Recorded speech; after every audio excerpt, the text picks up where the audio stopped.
Let's try and start.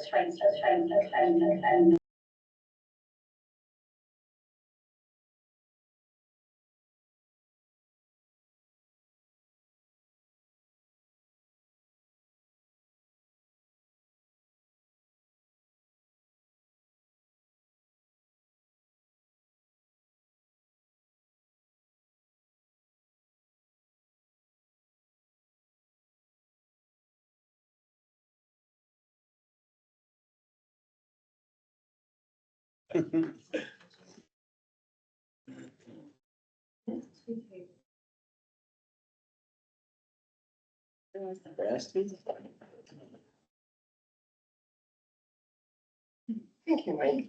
You're welcome. I didn't do much. I got like 3 names in.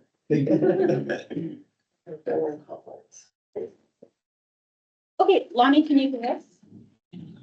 Okay, great. Awesome. Okay. Sorry, guys. Thank you for. This one. Okay. You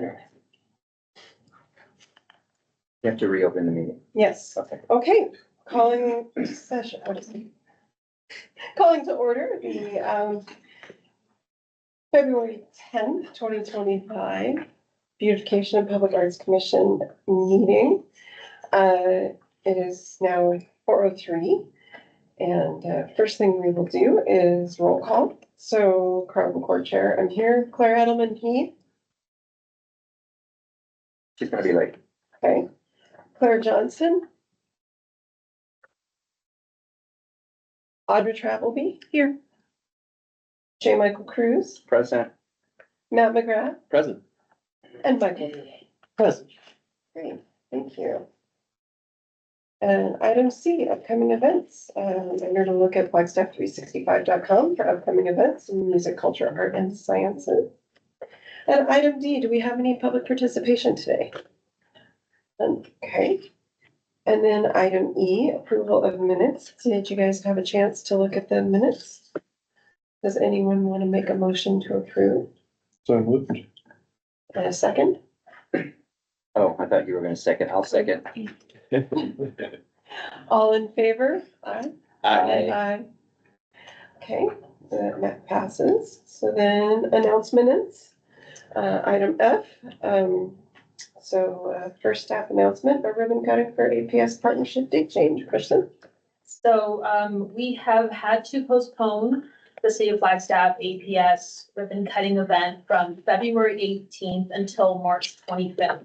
So all of you should have received the new event date book.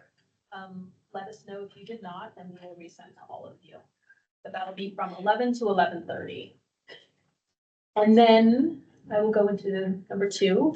So Connect Flagstaff is the City of Flagstaff's new community engagement platform, and our project, which is the Southside Memories community engagement, or outreach, I should say, is featured during the soft launch of Connect Flagstaff. So all of you should have received our e-blast that was sent out last week. It has information about this Southside project. So we're going out once again into the community to ask the community to share their memories about the Southside. So you can be a current or previous community, current or previous resident. You can have a business on the South Side, or you can have some really great memories of the South Side that you would like to share. So of course, all of these, like the fall outreach, will ultimately inform this sculpture by Beth Nybeck. What's different this time around, as we're doing our outreach, is that you can participate digitally, you can participate online. So you can visit Connect Flagstaff, or you can scan this QR code, and you'll be taken to a page that will have an exercise for you to complete. And then all of the memories that we gather over the next month will be shared with you. So if you'd like, on your way out, feel free to take some of these hard copy flyers and share them out. Thank you. Thank you. And then item 3, Dave, you have an announcement? Yeah, the request for statement of qualifications, to avoid acronyms, is one of the ways that we do procurement here at the city of Flagstaff. And the difference between an RFP and an RSOQ is like an RFP is very based on the specific proposal and a price. And an RSOQ is more about finding a partner who has the kind of experience and the kind of capacity that you're looking for. So we are releasing an RSOQ. It has gone live to find our lead arts agency. This is the agency that Creative Flagstaff has been for the last 7 years, but we do have to do a new procurement to see if there are others out there who want to compete for it, or whether they even want to anymore, although I believe they probably do. So that is live. We have put it out, I believe, for 45 days, and the RSOQ is broken up into 2 pieces this time. So what we did was we put one that's focused on sort of leadership within the sector and helping with events and doing direct activities, and the other that is grant making in particular. So very focused on that grant piece. Some communities have those separated. I think there's arguments to have it separated. There are also arguments to have them together. And so we put out the RSOQ in such a way that an agency could apply for one or both. And we will see what we get from the public, from what other potential candidates there are out there, and help find our next lead arts agency partner through this process. So it is live on Planet Bids. Yeah, any questions on that?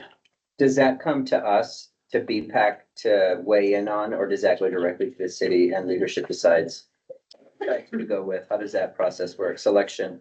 That process will have there'll be a selection committee that will likely have BPAC participation, but there will also be staff on it to help do that.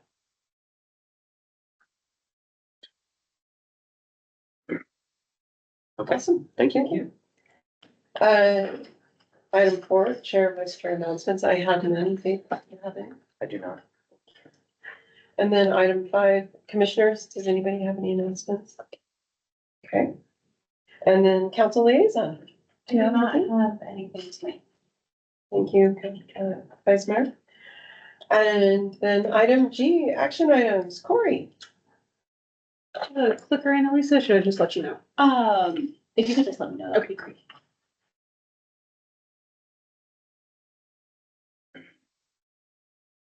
All right, so we recently had a color selection panel to determine a new color to paint the sculpture Motion at the airport. Some color swatches are in the middle of the table there for you guys to take a closer look if you'd like. But the sculpture is in disrepair. The surface is faded and no longer has the luster that it used to have. If it continues going on in this fashion, it will rust and no longer be a lovely work of art. So we formed a panel. It was composed of Commissioner Edelman Heath, Claire Harper, who is Airport Communications Manager, Andrew Shoes, who is an Airport Commissioner, and Jana. So I'll quickly go through some background of the sculpture. Slide, please. So on the left is the way it appears now, and on the right is one of the earliest pictures I was able to find, and you can really tell the difference in the surface and coloration of the work. It was originally created in 2003 when the artist was a student at NAU. It was originally displayed at Sawmill Park and was later relocated to the airport. He originally used car paint and then used a flame to create that kind of mottled effect. And so the work was identified as needing conservation work to bring it back to life and to better withstand the elements.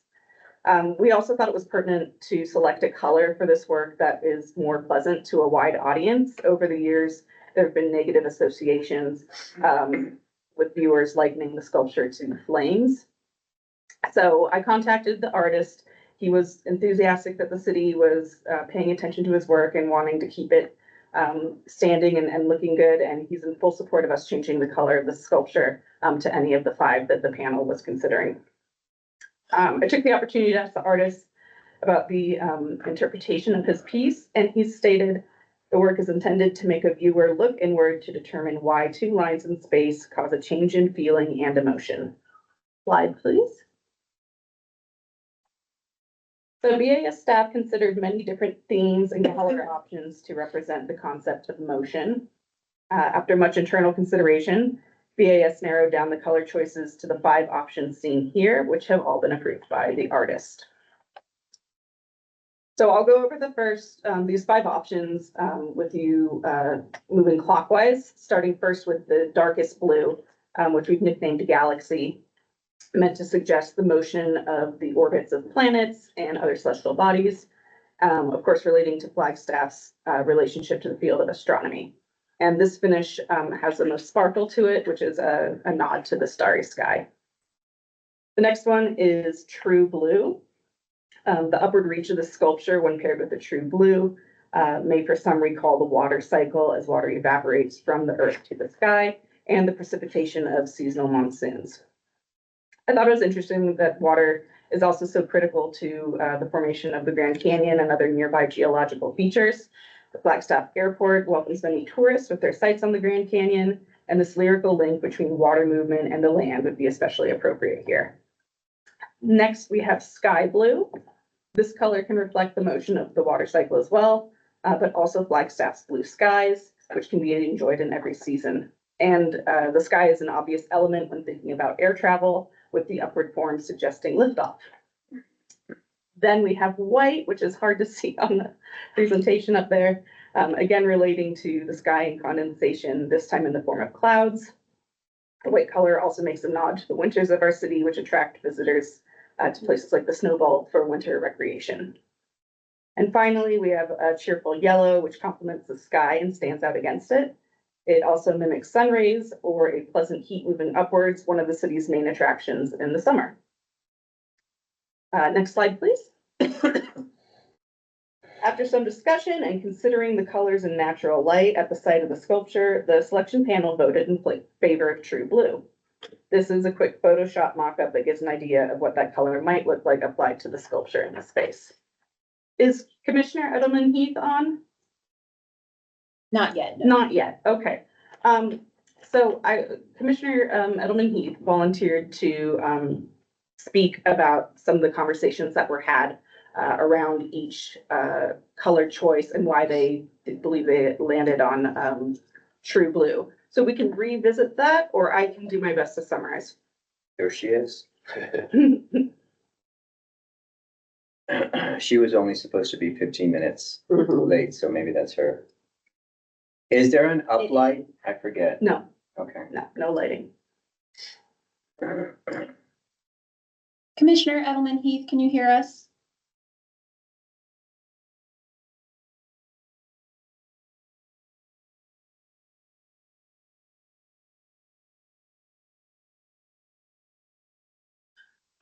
Commissioner Edelman-Heath, are you able to hear us? I see you on there, I just don't.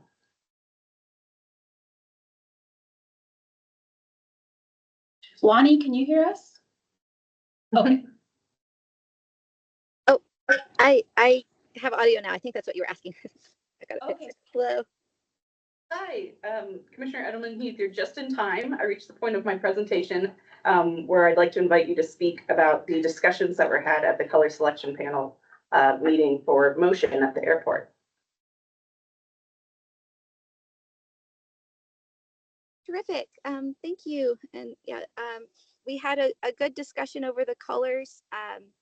We selected the True Blue as kind of, I think that was a close to unanimous vote, but everyone was in favor of the color. We had a good discussion on the other options, but ultimately found that the True Blue, some of the comments related to it was that it stood out better from the surrounding landscape.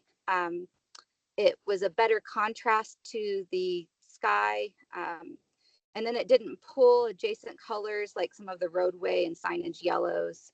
So it kind of stood alone from those as well. And there wasn't as much of a concern about weather and maintenance with that color, but it still provides a nice contrast. So, and as it so happens, also ties into some of the branding coming up. From the airport representative mentioned that. So it just happened to be kind of a suitable tie-in in that way as well. So that's great for the airport too. Great. Thank you. Next slide, please. So do you have any questions, comments? That's the blue one with glittery finish? No, little glitter, very You little. wanna see it? Oh, okay. So there's a very dark one. That was the Galaxy. That's the most glittery Oh, one. the Galaxy, Mhm. okay, and we're not using Galaxy, we're We're using, using the one in your hand, yeah. okay. And will it have the mottled effect of the It- original paint?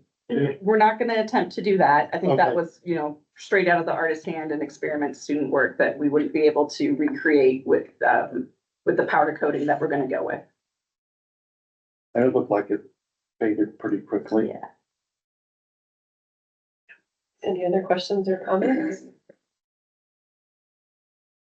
Does anyone want to make a motion to approve True Blue as the color for refurbishment of motion? So moved. Second, I'll second. great, all in favor? Aye. Aye. Aye. Great, motion passes. Which you tell you, me wearing all blue today was not a cue. Thank you for your work on that, Commissioner Edelman. Okay, item 2, Lanny Weiss. Okay, thanks.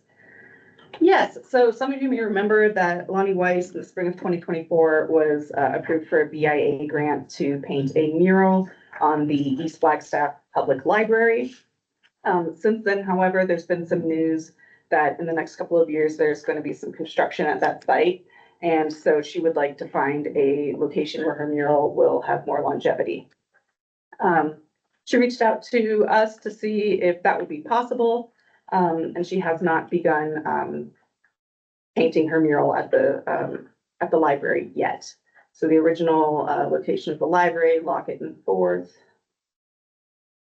And the new location, she was able to connect with the local business at Canyon Inn Motel, 501 South Milton Street, just south of Butler Avenue. So with the new location in hand, she's redesigned her mural to fit the space with elements from the originally planned mural. This is the permission letter that we received from the business owner, noting that Canyon Inn Motel will clear the area of weeds before she begins her work. And we have Lonnie here on the call with us to answer any questions, if you have any, about this change of location. Does anybody have any questions? What's the time, you said a couple of years for the library construction? Yeah, we don't know exactly when it will happen, but it is something that they are planning on doing, so she's more comfortable having her mural somewhere that doesn't have construction plans in their future. I get that. It's just like, hey, here's this thing for the east side. Oh, nope. Of note, though, this is a spot that we have attempted to do beautification in the past, in that lot, and it was complex, if I remember correctly. Well It's said. pretty neat to have a private owner Mhm. approve a mural there, so And it maybe, really needs it. maybe win-win. Well, that's a win, but it's still Yeah, a loss. it is a for loss. I mean- the library. Yeah, Like, but- yeah. but it'd also be great to see some construction on that library, so. You know, and when the library is done, maybe we can get another mural. It doesn't sound like it's a firm timeframe. Lonnie, can you share with us what was, information was shared with you about the construction at the library? Yeah, they had said, because it's actually owned by Coconino Community College, and they're going to be taking it over, and it's no longer going to be the East Public Library any longer. And I think he said about 2 years. It's not a firm date, but he said about 2 years, and that was about 4 months ago or so. Thank you. So it's just a change in the tenant, not necessarily construction, or do you know that? Yeah, so they're going to be tearing down that wall to make a door. Oh, okay. Yeah, so where I would be putting that, yeah. that wall would no longer be there. And there has been conversation about more robust redevelopment of that area. I think CCC is still exploring the options, but they could go more bold even.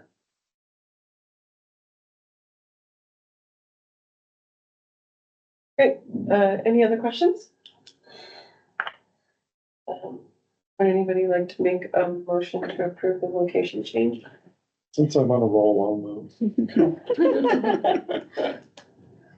Do we have a second? I'll second. All in favor? Aye. Aye. Motion approved. Thank you, Lonnie. Thank you, Lonnie. yes, thank you. Looking forward to seeing it. Yeah, thank you all. I'll get started on it right away. Take care. And then item 3, a contract for Marie Jones. For the historical park.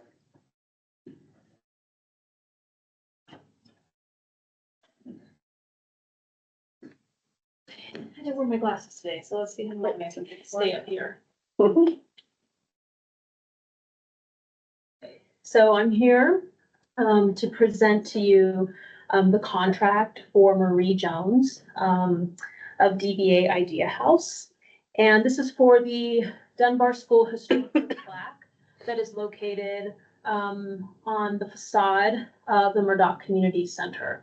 So today I'm going to be providing a background for you and also the preliminary design concept as a basis for entering into a contract with Miss Jones. So I do want to clarify that not only would this contract include the design and the fabrication of this plaque, but it would also include a presentation to the Southside Community Association for review, concept revisions if they're necessary, and approval. Okay. So Now- we just approve the work, I'm sorry, and then somebody else is going to approve the final design. Is It's, that correct? we'll get there. So Okay. yes, yes. Okay. So this is the Dunbar School. And as all of you know, it was the first racially segregated school in Flagstaff. So it was built in 1926, and that is this image here on the upper left. And then over time, it was added onto, and that is the image that you see in the lower left-hand corner and of course on the right. The Dunbar School was dedicated in 1927 and it was opened through the early 1950s. So this original structure no longer remains, but what does remain is a portion of the foundation of this school. So according to our previous mayor, Dr. Coral Evans, at one point there was a plaque that highlighted the history of the Dunbar School, and it was located on the facade of the building. Unfortunately, we don't know when that plaque was removed or where that plaque is, nor does the Southside Community Association. That said, we decided that we needed to do another plaque that highlighted this history.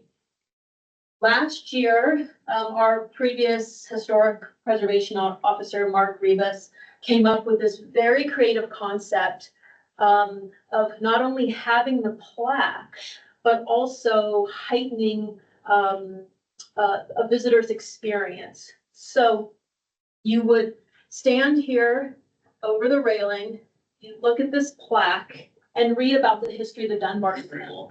And then in this plaque would be a small hole. And as you peer through that hole, there would be a mirroring element. And that mirroring element would reflect down to these original stones of the foundation. So as much as we like this concept, we also had concerns because, as many of you know, there has been some construction and renovations to the exterior, or on-site, excuse me, at the Murdoch Community Center. And we wanted to make sure that whatever we created was down the road, not taken down if ever this entryway, is, redesigned, so to speak. So we wanted something that potentially was a little bit more flexible, but also would complement any future construction plans at the site. And so we had this conversation with local artist Marie Jones. She too heard our concerns, and Marie came out and spoke to Janet and I at length about where this plaque should go, how she might design it, how she might incorporate that viewing mirror, making sure that it wasn't intrusive and that it complemented existing imagery of the entryway and also this railing here that we see.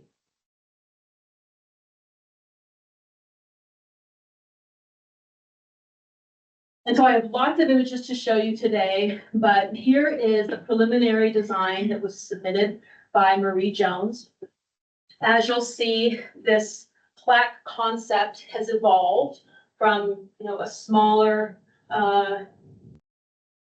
plaque design into a larger installation. And this, as you will see, is more colorful. It's visible to passersby, not only walking along the sidewalk, but enjoying the pocket park. And also it allows or incorporates, this mirroring element that was part of the original conversation that we had. So here are some details of this installation. It's made of powder coated steel, and it's comprised of 3 different etched and laser cut steel inserts, and we'll look at those shortly.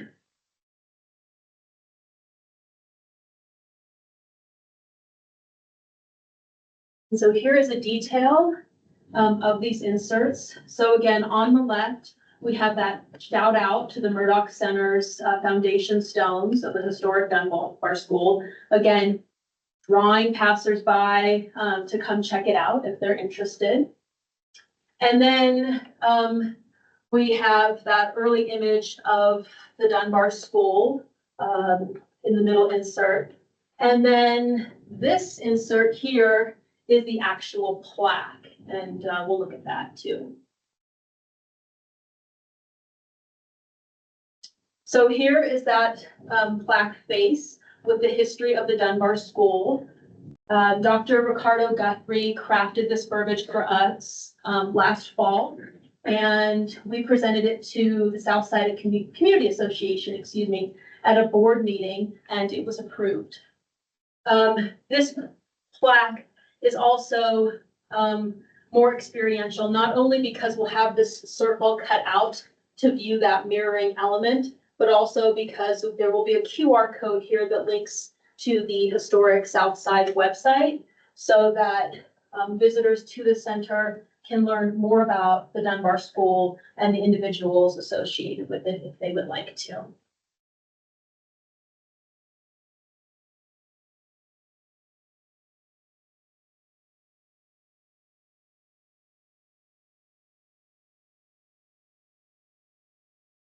Do you have any questions? I have some comments. Sure. So I like the idea. I think it's great. I don't like the location. I don't think it's a super great idea.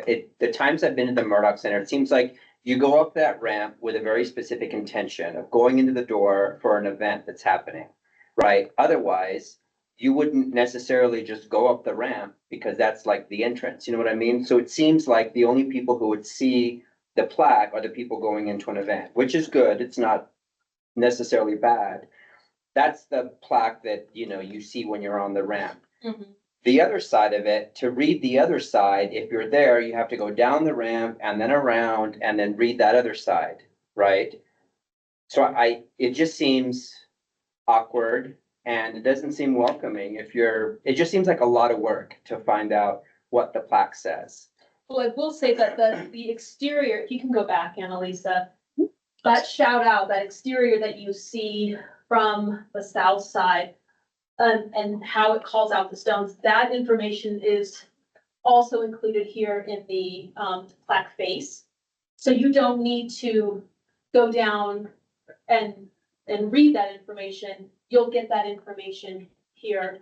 when But you're will looking at people that. know? I mean, is it gonna say, if you read this plaque, there's no need to go down the ramp and around to read the other side because it's the same information? You know what I mean? No, I do know what we could do is revise, the layout, absolutely, of this plaque design. And we could, whether that's folding, the stones, if you look through this mirroring, this hole here, that you'll see the mirroring element, and you'll, see those stones.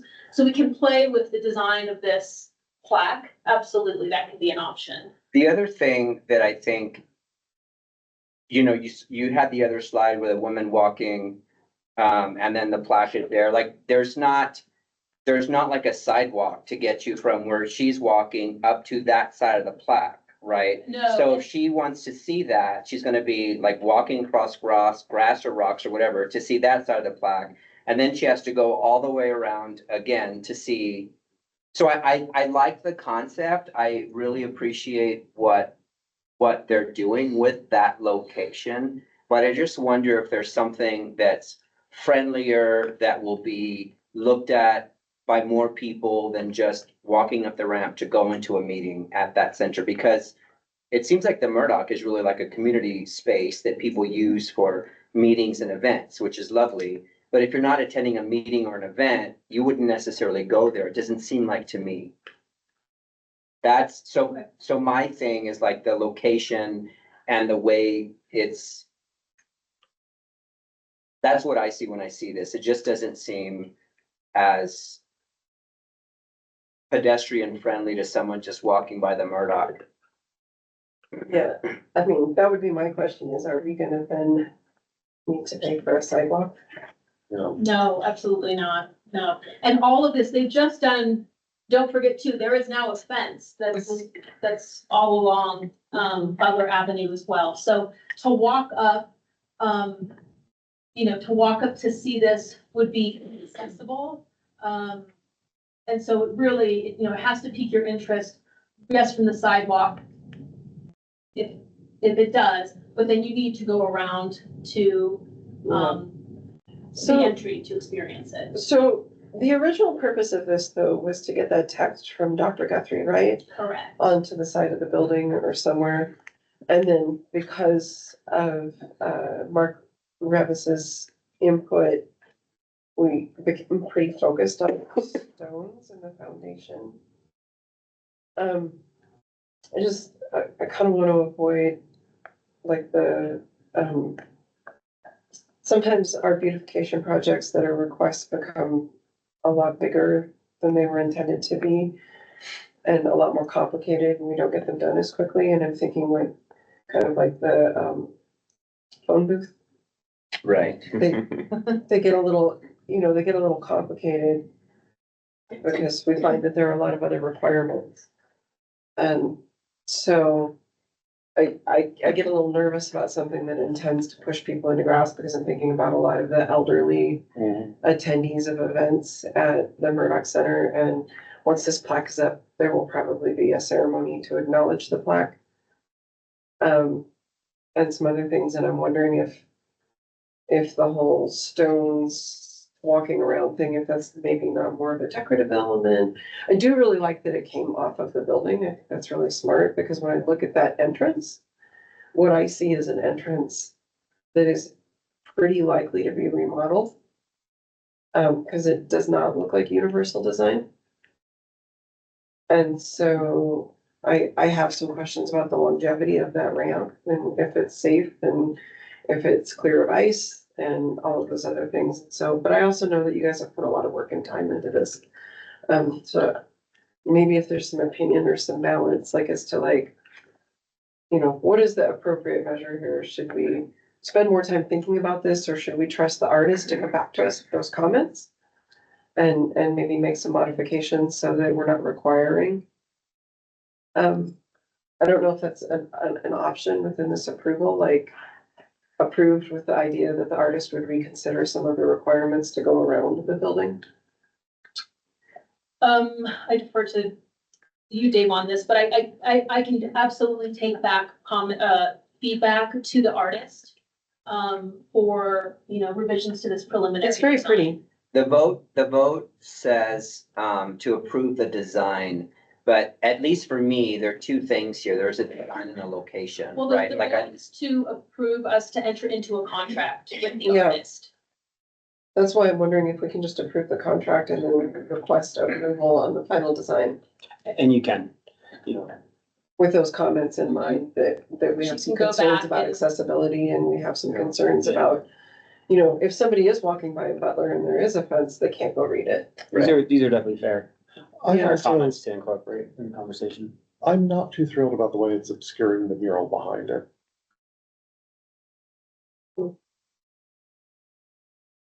Why aren't we doing, you said you're glad the plaques came off the wall. Why aren't we putting some, I forgot that conversation. Why aren't we doing plaques on the wall?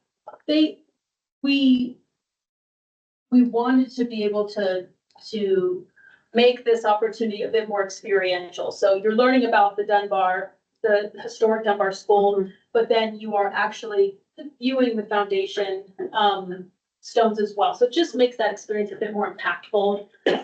Simply reading about it on a facade and this is that's no longer a school.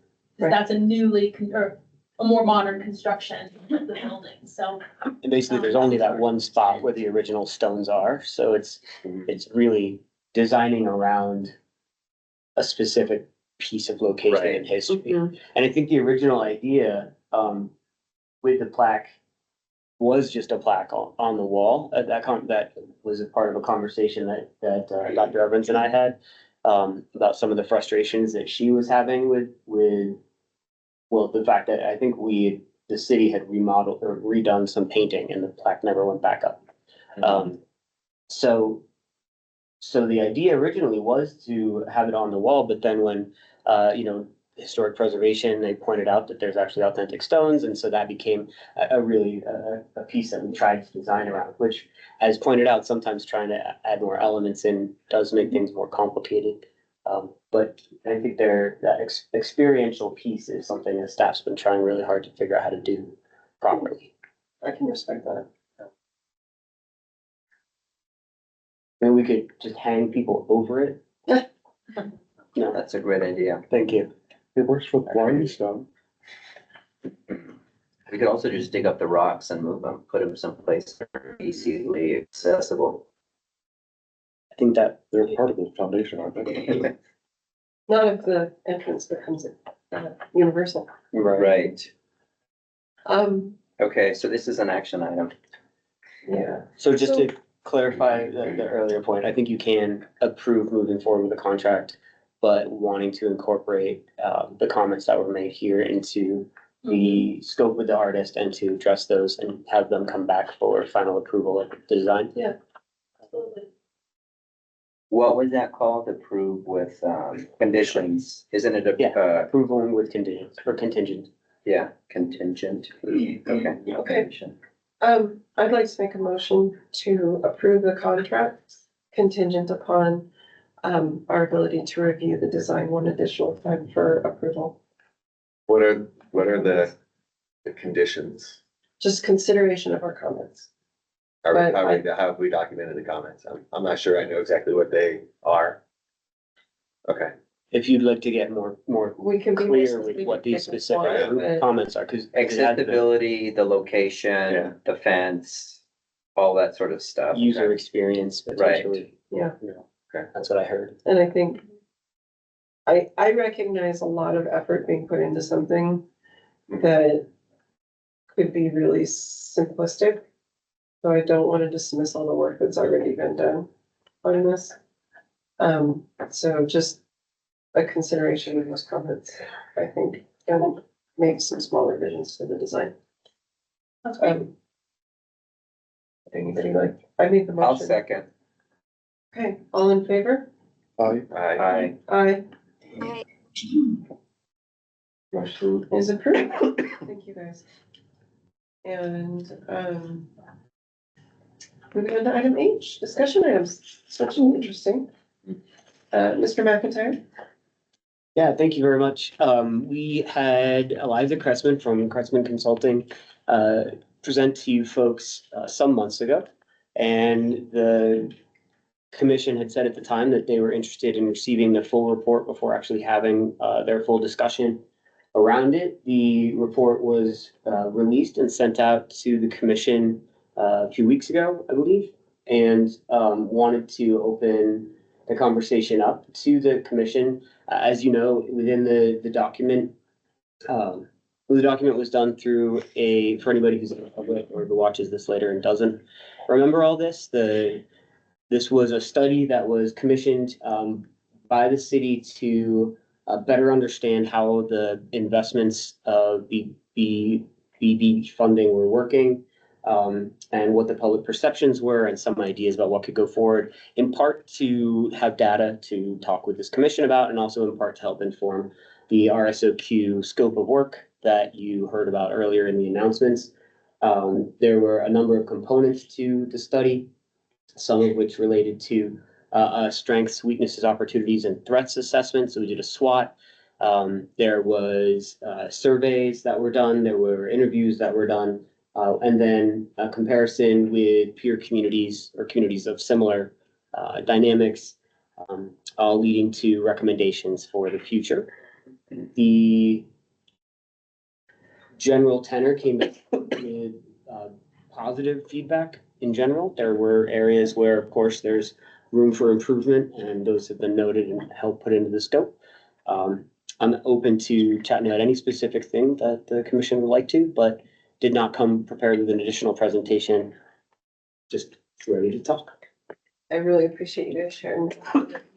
My first question is actually how, because we could dig into all the nitty gritty and all the data, but I don't know if it's gonna give us answers today. I would love to know how this influenced the development of the RSOQ. What did you guys see in this that influenced how you're seeking that next creative partner? So I think some of what we saw in there is actually that the community seemed to enjoy some of what we had been doing in a way that made it possible for us to continue some of those pieces, right?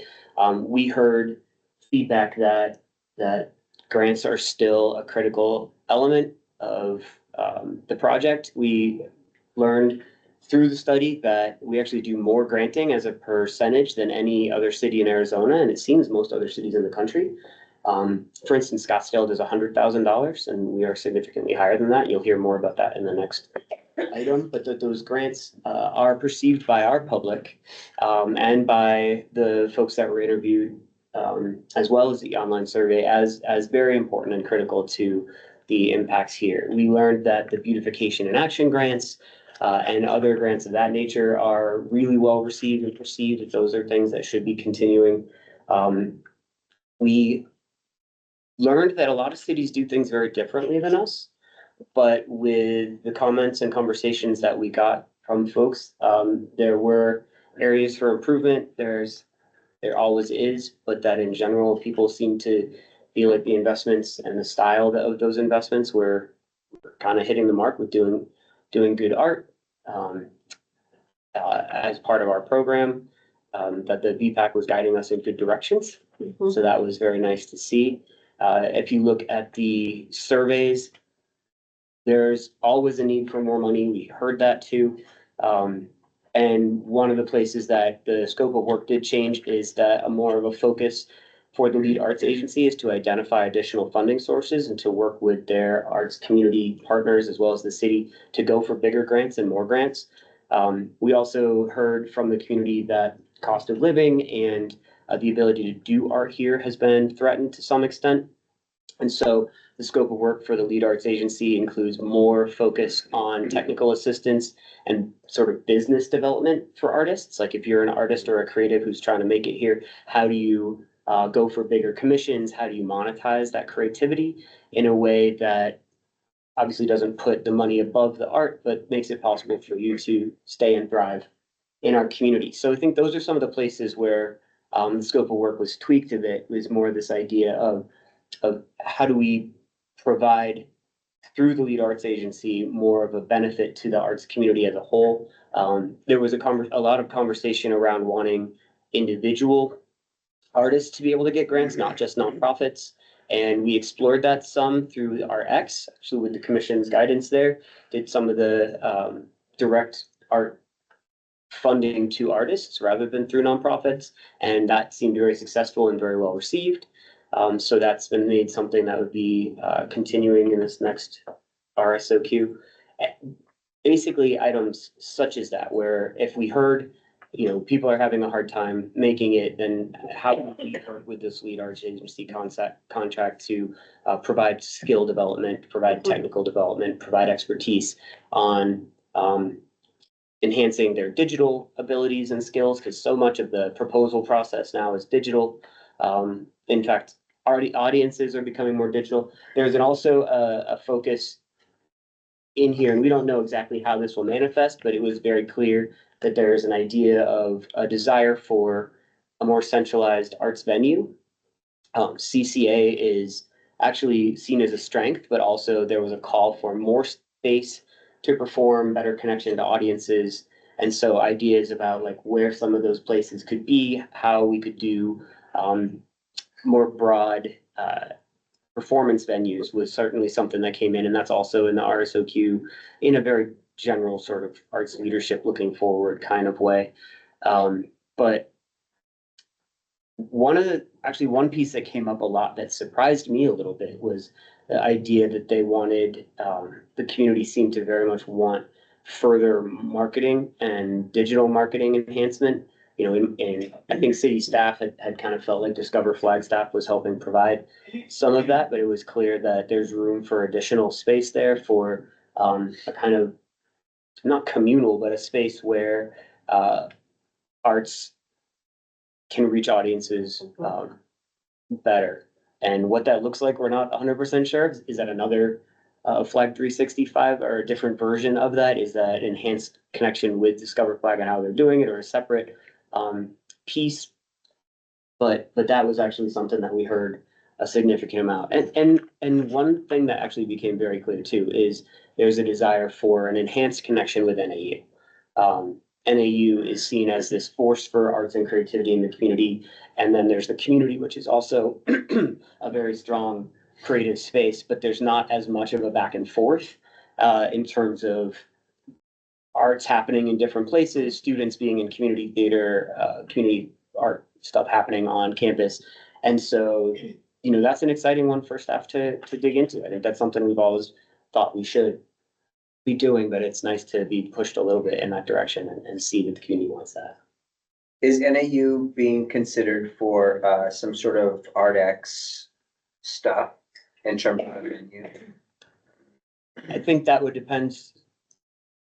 I don't actually have a concrete answer on that one. I don't want to speak out of my knowledge base. I think NAU would make sense as a location for ArtX events. NAU would certainly qualify for doing ArtX events as a part of the greater ArtX programming. ArtX actually, I don't know if you remember this from the presentation, but came in as both a strength and a challenge. And I think anytime you do a sort of large first time event, you're gonna see a little bit of both of that. But I don't know that we've had like formal conversations with NAU as a whole. But I know that NAU would be able to be a part of it, and it would just make sense. That's an easy way for us to start accomplishing some of the goals that are put out here. So yes. Yeah, Except for we I just don't have so much space. I just think about the relationship between the university and the community, being a bit more reciprocal. And then also how much space they have. They have open space for performance art. They've got, of course, various venues inside. I think you're hitting on it perfectly what we were hearing from the community is that we need to be doing more of that cross pollination. Right. Students are gone in the summer, but And it's walkable. Yeah, And there's different models for Art X, you know, what Art X has been looking at lately is a big one every 2 years and then sort of more geographically diverse, periodic or episodic, installations. And maybe that's a great opportunity to do more within the, like, on the off year as well as on the on year, just kind of exploring different ways to partner with. I do think that's a space that, that we heard a desire from the community for enhanced collaboration there, and that's something that's easy for us to start digging into. And would love, I know there's folks at this table who have some of those very connections and ideas too, and we would be super excited to work with you all on doing that. in terms of CCA, what are the discussions, about more support from the county? I know it's like co-owned and, you know, they clearly need some upgrades. And so what does that look like? Do we know? Sure. Well, so the county did meet with us a significant number of times. Vice Mayor Sweet, I think, was a part of some of those conversations. And this past year, because there were calls for an enhanced partnership, if you will, from all sides. And the county has stayed committed to providing the space for doing the major maintenance on it. I don't think there was a commitment to do major rehabilitation at this point, but they did provide additional funding. The county wants to make sure that they're participating. I don't want to speak for them, but what I heard from the conversation is they feel like they are doing a fair amount. And they did provide additional funding, but they did talk about how to help Creative Flagstaff, or if there's a new lead arts agency, that would be interesting. How that would all manifest at that point. But basically, how to help Creative Flagstaff and CCA help serve some of the other county communities. Because I think where the county feels challenged is they feel like they're doing a lot already for Flagstaff, but they don't see that as really helping the rest of the county. And so if they want to add extra dollars, they'd like to do so in ways that benefit Page or Williams or some of these other places. And there are ways to do that. They did provide more of a cash fund this past year. I don't actually recall the number off the top of my head, but I can get that for you. And they have been a good partner.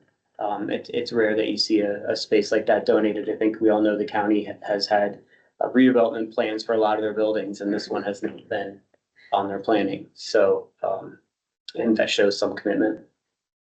But they are, I think, trying to figure out what's the right level for them to be engaged with what feels to them somewhat of a local centric art space. And I do know that the county's been very focused of late on service centers across the county. People do forget that there's a Fredonia, there's a Tuesian, you know, Page, et cetera. And so serving all of those spaces is difficult. A lot of our conversations were prior to them getting the election, the change to their expenditure limitations. So looking forward to hearing if that helps to reframe things a little bit for them. I do think they're very focused on making sure that there is investment all across the county, but they are enhancing their partnership here as well. It's hard to plow roads in Fredonia. Right. So, I was curious too, if there was any just internal conversation, or if you guys had any conversation about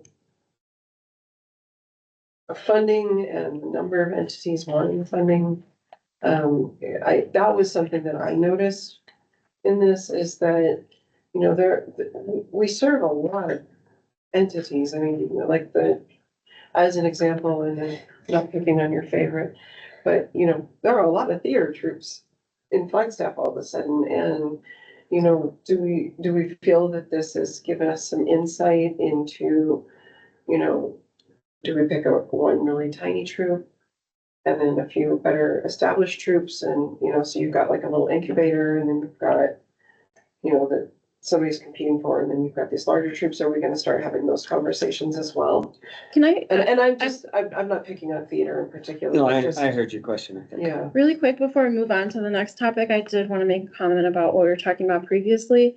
And I just wanted to say that one of the challenges with Cocamino Center for the Arts for a long time has been that that entrance is not accessible. And it's something that I've actually had people tell me they don't go to events at Center for the Arts because they can't get in the door.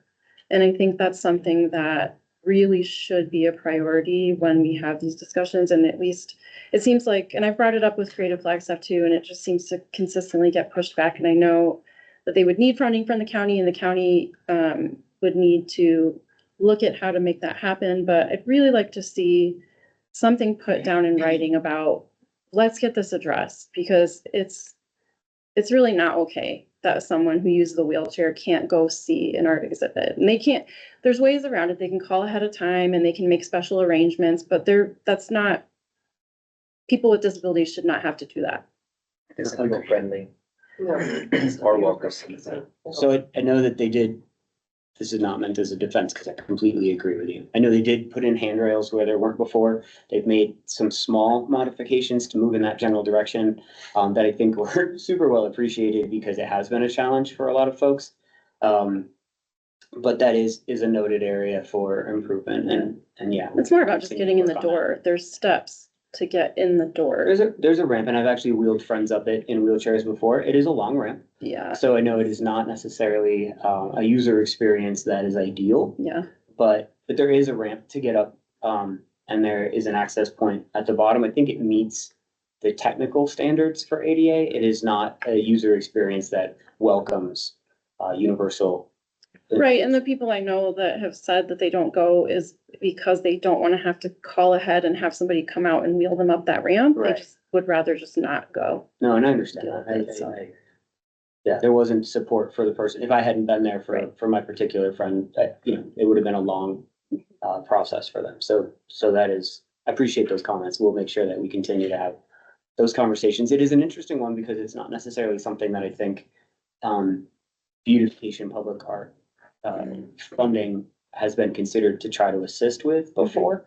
And maybe that's something that we do need to have more conversations around too, is like what role could BBB funding play in a venue that's not ours, but Right. does provide a significant amount of our arts? I mean, that is an interesting one, or is it more about hoping that the county or some other venue would be willing to do that? I don't think there's a. Well, I'm not easy even solution. suggesting that the funding needs to come from here, but if we're talking about, I mean, a lot of this report talks about these art hubs. Yeah. And if we're gonna establish art hubs, we need to make sure they're accessible.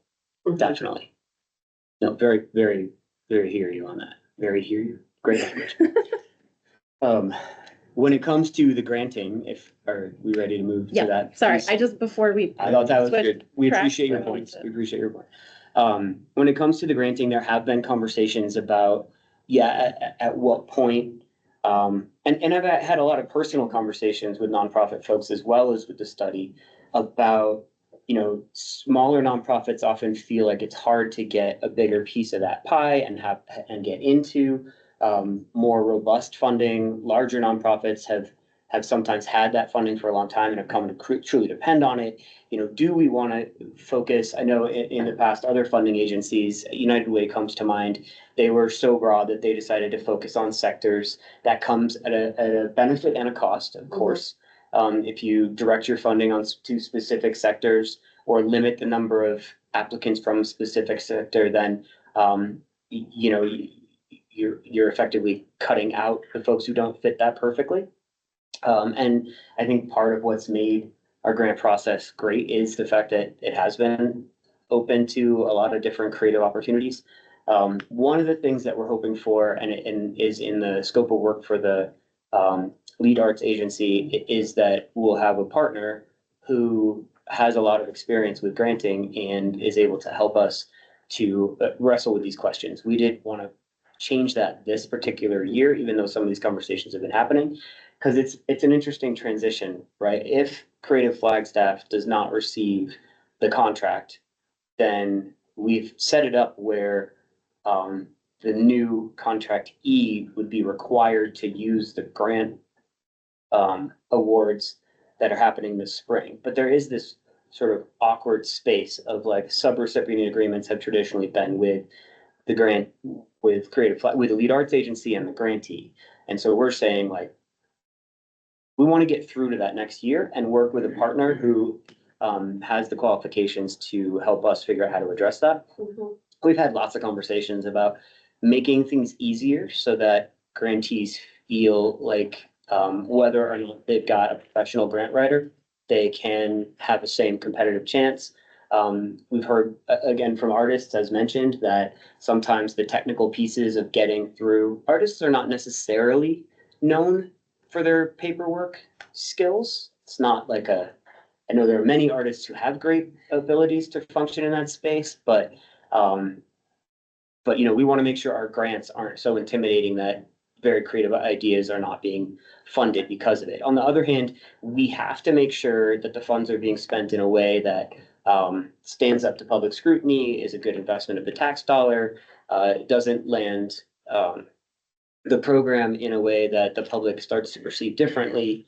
So there has to be some capacity on the side of the creative to manage the funds appropriately. I don't want to get too deep into the details, but those are conversations that we're having, and that once we've identified the lead arts agency, we'll continue to have a little more robust, and we can certainly bring in BPAC feedback as well to help us to identify what the right way to do that is. Do we start limiting the number of applicants, or do we you know, continue trying to make it an open space for folks? Yeah. Does anybody else have any questions? I'm just curious if it seems like there's two conflicting, I guess, priorities here. We're talking about getting more funding directly to artists so that they can do their work, but then we're also talking about wanting to have more venues and more organizations that are supporting the arts. I think you made a really important point when you said artists aren't necessarily big fans of paperwork. And so the way that I see that kind of resolving is the artists are working with the organizations, and those organizations are the ones that are providing, you know, the support with all of the logistics, with the marketing, with the technology that the artists might need, with guidance as far as applying for grants. So how do you balance giving everybody more money? Basically, is like Right. what we're looking at. And the thing that I worry about sometimes, even when we have these meetings and I hear about things with Creative Flagstaff, is that sometimes I worry that we're just dumping everything on them. The grant, it's interesting that you're splitting it this time. There's gonna be the grant making and there's gonna be the other piece of it. And you said it super fast, so I didn't catch everything you said about that second part, but it sounded like coordinating events. Is that right? No, it's really seen more as like the leadership, which involves coordinating events. Yeah. But this idea of being sort of the interface with state and federal agencies, working with city staff and folks to identify where are the target areas that we want to go for improvement, and then implementing those, identifying roles and responsibilities, helping provide those direct trainings, those ideas. Okay. And I can get more specific into that as we can send out a list of kind of what we put in there. But doing major events like Art X would also fit under there. There is a tension. You're spot on that there is a tension between wanting to provide capacity for this sort of like leadership about what's the sector need and how do we provide that, and the idea that we have a significant number of nonprofits who have funds to help them do the great work that helps our community feel so vibrant.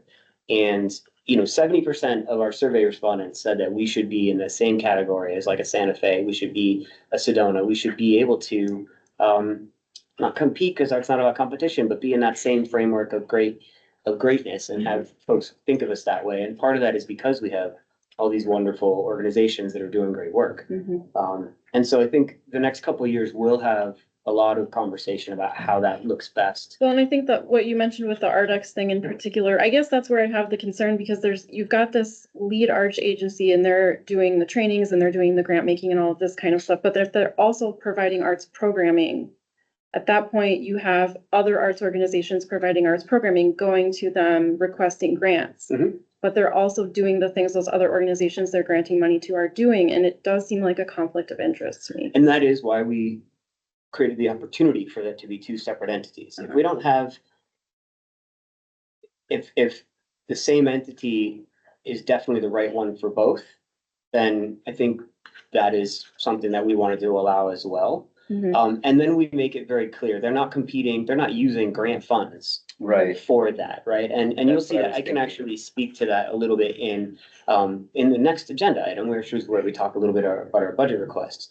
But what there we do is we try to focus the funding, grant funding goes out to nonprofit community, and they may be doing events.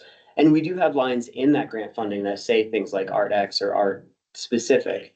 But then the actual administration would be a different funding source and not something that is the lead arts agency, competing in the same pool as the nonprofits. And, I think we would be open to ideas about how to do it, but we looked at a number of communities. Scottsdale comes to mind because we were literally just talked to them right before I flew out. And they have a similar situation where their lead agency, which manages their Center for the Arts, also provides the grants out. That has been a relationship since, I believe, 1987.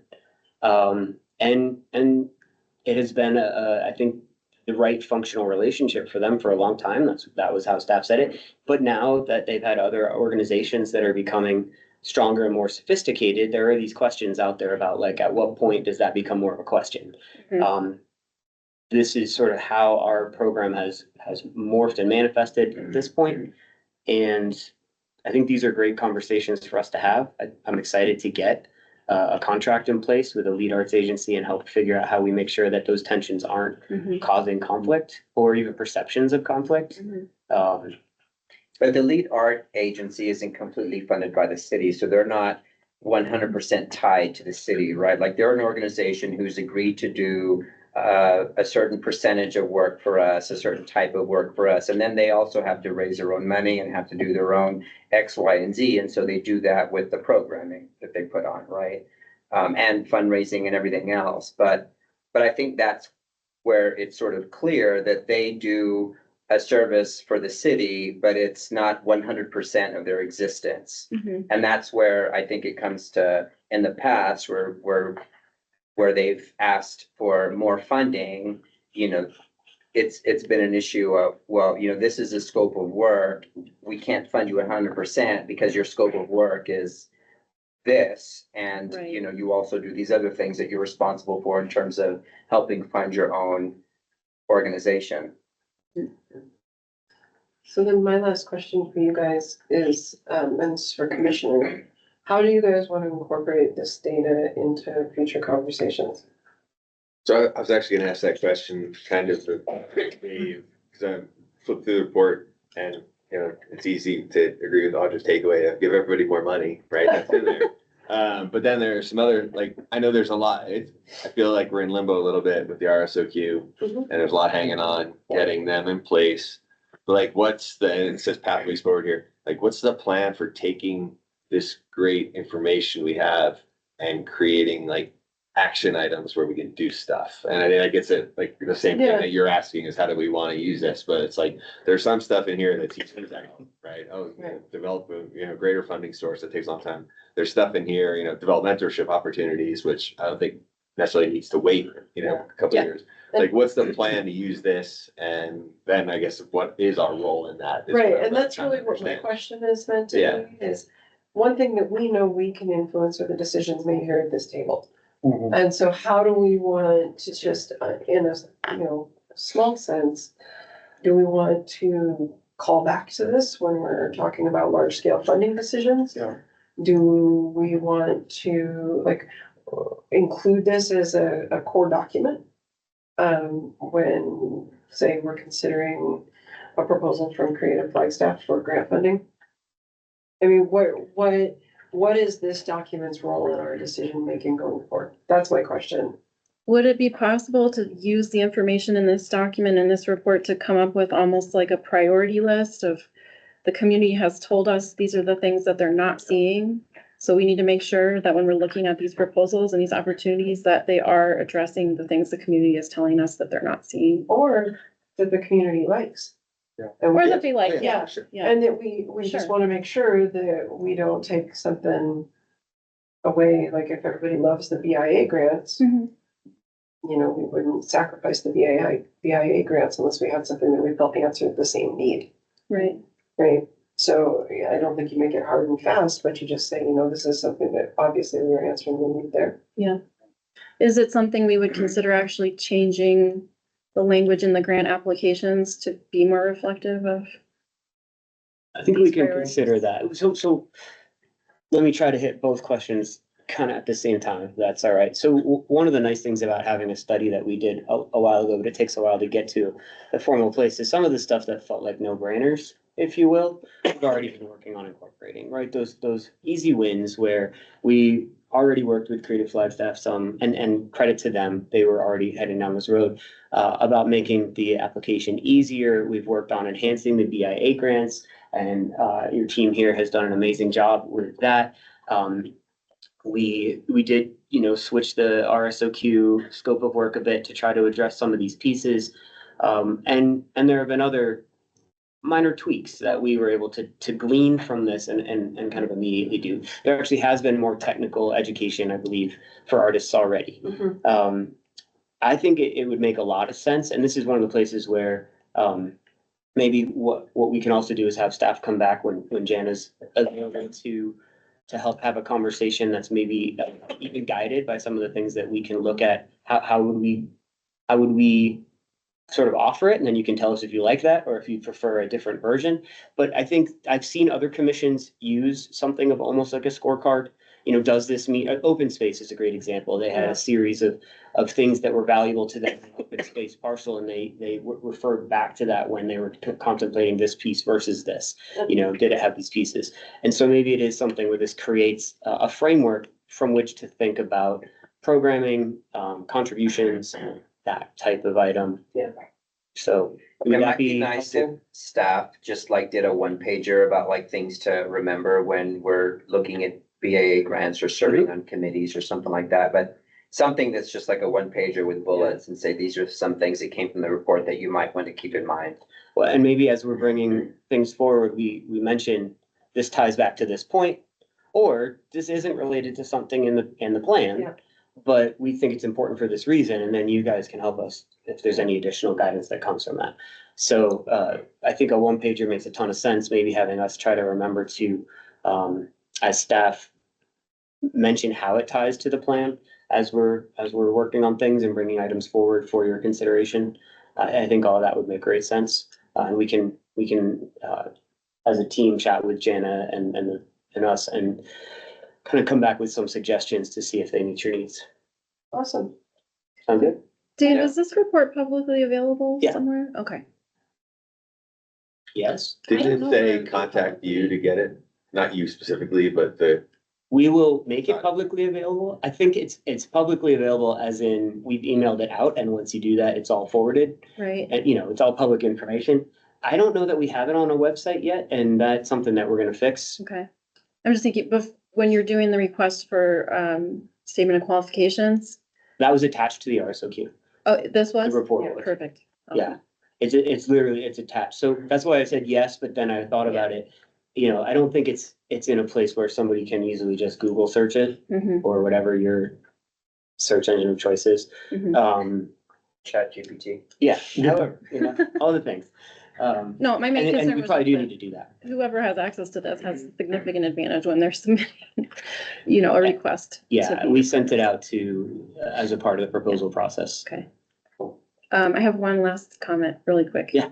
So when you were talking before about, we were talking a lot about funding resources that are available to the lead arts organization and how that plays with resources that are available to smaller nonprofits organizations. But I just think it's important to make the point that it's not just financial resources. There's a lot of other types of resources that Creative Flagstaff has access to as lead arts organization that could also be made available to, or thinking about the balance of those resources as well for other smaller organizations. It's not just money. Can you give me an example or two to make sure I'm understanding? Like marketing resources, so like the, you know, how many followers they have on their social media, things like that. As a lead arts organization, I would hope and expect them to share all arts opportunities and culture and science opportunities in Flagstaff because they are putting themselves out there as a leader.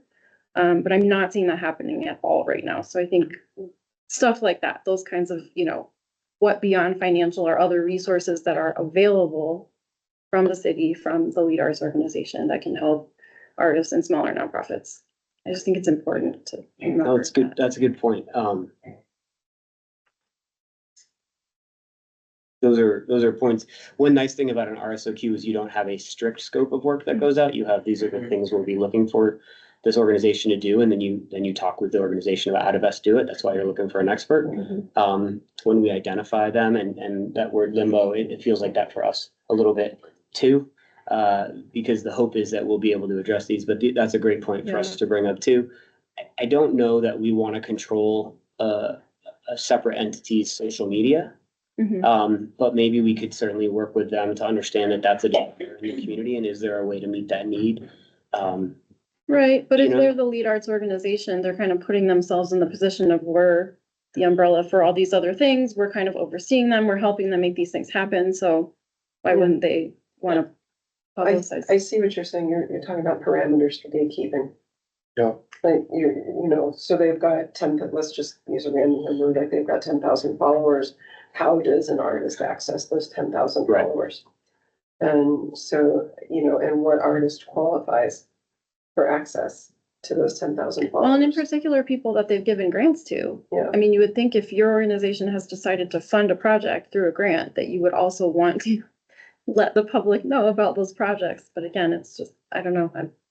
So stewardship with of their that. grants. Yeah, appreciate that feedback. We can certainly. And things like community connections, you know, hey, we want to do this project. We're looking for somebody that has this sort of background or is this type of artist.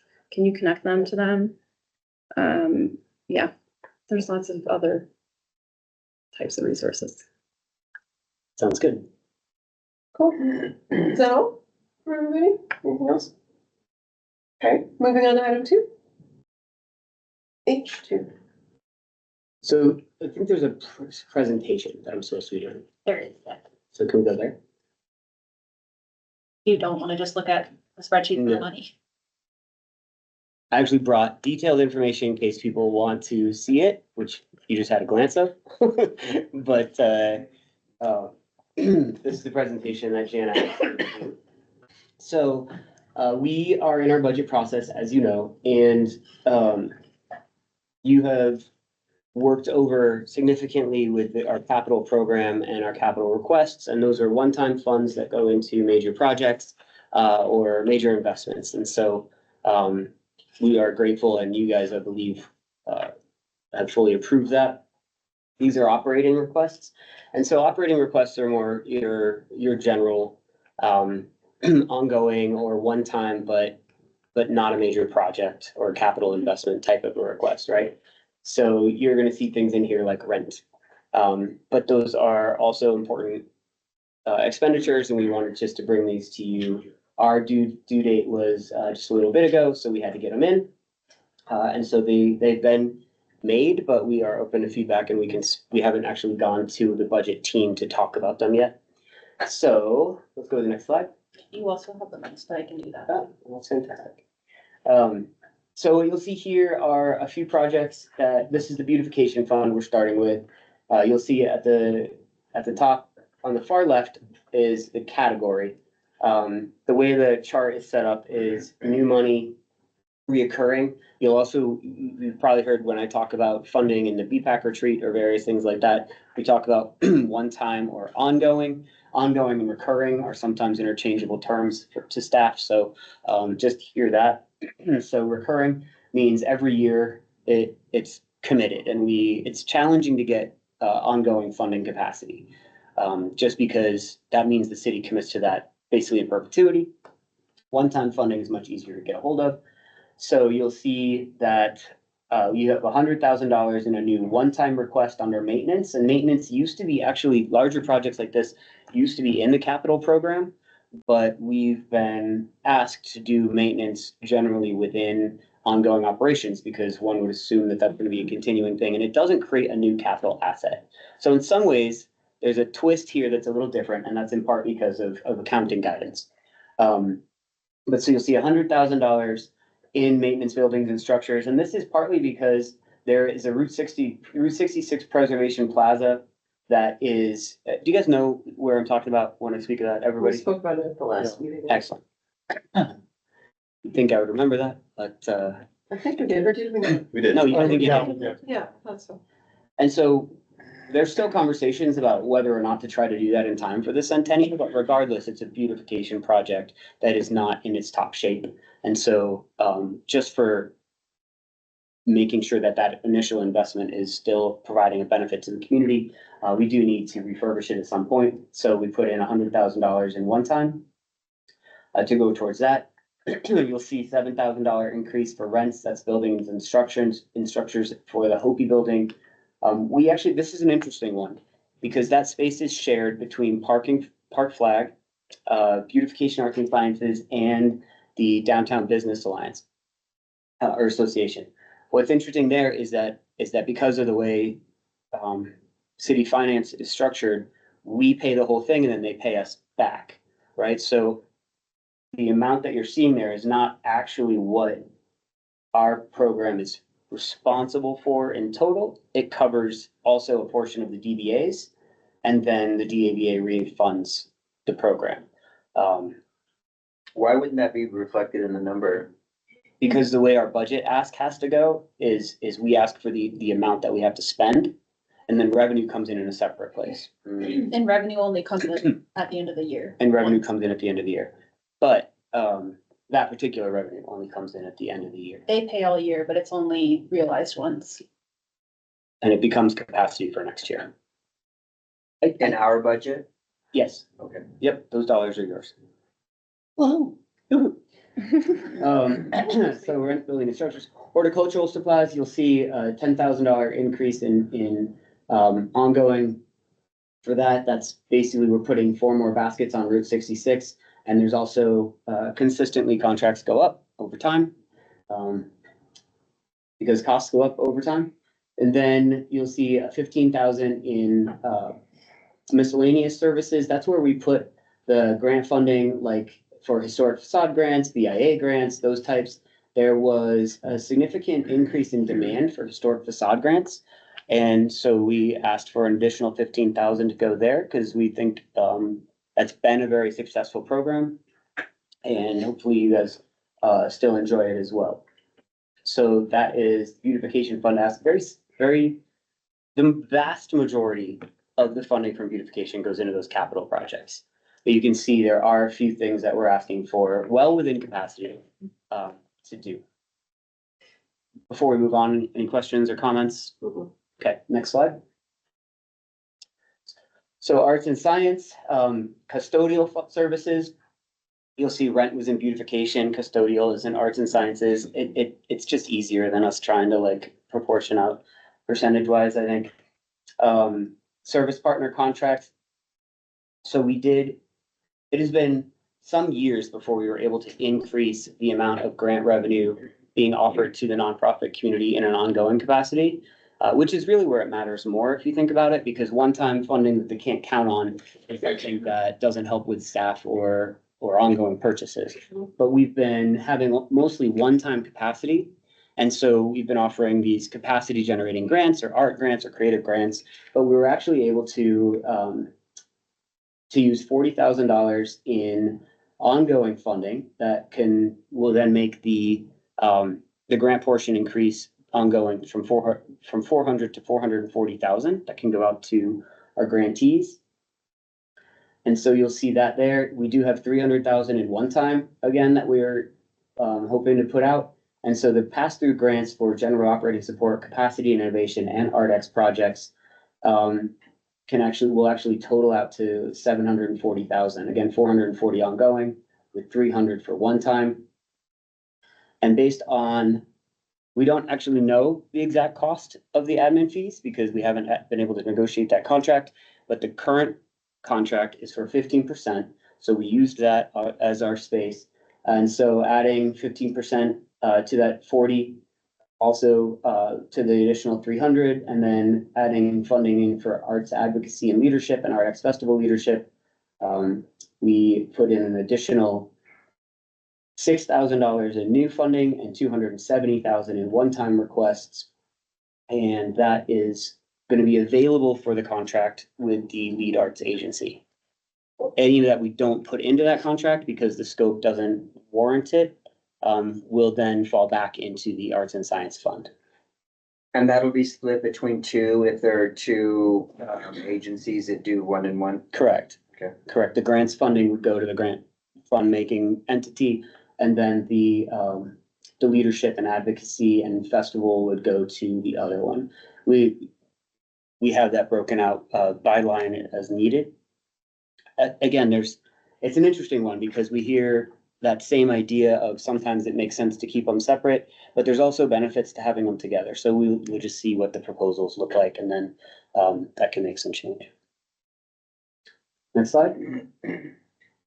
So our next budget steps on the 20th, we'll have our division review where finance, basically, I don't know if we've talked about this before, but the budget team is a group of the finance folks, senior division leaders, city manager's office. And so they're responsible for working to create the city manager's budget, right? Because the city manager's proposed budget is what goes to council. And so right now we're still helping create that city manager's proposed budget. And on the 20th, we will do what's called our division review, where all of economic vitality we'll sit in a room with the budget team for hours. And we will talk over all the things that Discover Flagstaff wants, all the things that Beautification, Arts and Sciences, parking, library, you guys get. And they will take notes and think about it. And then later they'll tell us whether they have additional questions. And then they give us basically here's what we're gonna let you, here's what we're gonna put in the budget, and here's what we're declining. We have a really great track record. Yeah, I know, right? We have a really great track record, and I think it's because we're very judicious in our requests and because we know a lot about what we're trying to do here. And also because, in all honesty, we're special revenue funded, so we're not competing with things like the fire department or the police department. But we have a great track record of getting most, if not all of our requests funded because we are asking for things that make sense and because we have capacity. So the hope is that most of what you just saw will be considered. After that, there's a presentation on the 27th where council is going to give comment on our capital projects. Again, you've already worked those over for us and we appreciate that. In April, there'll be a motion to recommend the budget for BPAC so that we can provide that recommendation to council. And we'll let you folks know at that point whether the city manager's budget approved or declined any of the items that staff put in there so that you can incorporate that in your recommendation. And yeah, the city manager proposes the budget, council actually approves the budget. If something that staff does not come to the VPAC's liking, you're of course able to put that in your recommendation. We hope that the conversations that we're having, you'll love everything about it. But you know, that's a way that you can provide that input as well. Okay, is there another slide? Should know this, but no, Just the four. okay. Take any questions or comments? Anybody have any questions? Comments? Thank you for dealing with the money side of things, because Yeah. that is not an arts thing. You know, it's great having a team that both gets art and money pretty well dialed, and so it makes it real easy. But I appreciate you're acknowledging that part does, it takes a lot of time and energy. And, you know, I feel for the folks that have to do more of the competing investment conversations too. The budget team has a really tough job. And then the council has a really tough job as well. So, but Dave, who owns Ardex? I believe at this point, Creative Flagstaff does. Okay, because it's in the budget, so if they don't win that contract, what happens to? So we could still fund ArtX Okay. through Creative Flagstaff, or if the lead arts agency and Creative Flagstaff come up with a joint venture, I mean, we've, for the last 8 years, we've had one entity who's done that scope of work. And so to be honest with you, trying to figure out how to do a request for statement of qualifications when so much is kind of this ongoing piece was a little bit intricate. Yeah. You know, like how do you make sure that there's no gap in the grant funding if a different entity gets it? Because we know a lot of our nonprofits, they're looking for that funding July 1, but we won't even be under contract with the new LAA until July 1. Right. So how do we make sure that we can get that money out? Those are the things that actually are Yeah, just as challenging is making sure that we're meeting all the requirements of city finance and procurement and everything else, and are gonna have money available to the nonprofit community by the 10th at least, you know? So, so yeah, in some of those places, it does feel like it's slightly clunky. The lead arts agency may not be doing ArtX specifically. We could still do a contract for ArtX with Creative Flagstaff, or Creative Flagstaff and this lead entity could end up working together, or Creative Flagstaff could be the lead entity. So we'll have to figure that out once we see how that manifests. Does that make sense though? Thank you. who did we have before Creative Flagstaff? I think it was the Flagstaff Cultural Partners, which was Creative Flagstaff. I mean, this Okay. contract has been 8 years, but I believe Okay, it's really and I been know they them. were Flagstaff Arts Council for a while. Yeah, too. they were. So Flagstaff Cultural Partners, Flagstaff Arts Council, Creative Flagstaff, it's all been a DBA basically. Okay, And they've been doing this for a long time, which Jonathan Stone, you may recall him, Yeah. he was frustrated that we were gonna do an RSOQ. We were under, our guidance is that legally we're required to open this opportunity up. yeah, But it's been such a consistent relationship for a fairly long time that he was saying it's not a partner, it's not a contract, it's a partnership. yeah, We ended up making sure that we're doing things that follow state procurement law and Mhm. contract law. And also, you know, potentially best practice. We want to make sure that yeah, entities have an opportunity. But it is. but it's not a revolving door. It's not a revolving door. Like, as mentioned, the Scottsdale Arts has been the same entity since '87. And they do both their Center for the Arts, they do the museum, they also provide their grants.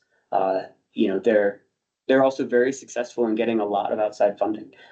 That's one of the benefits of having a lead entity do that too, so. Hope I'm not rambling. Is that all? Nope. That's a Thank great question. you. Okay.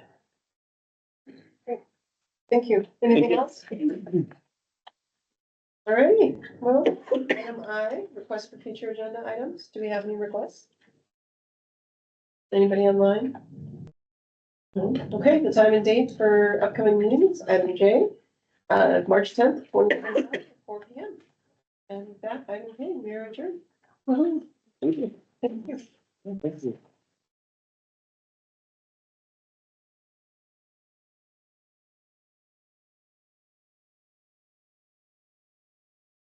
Whenever you talk about budget meetings, my brain is says, thank God I don't have to sit through that. Yeah. I like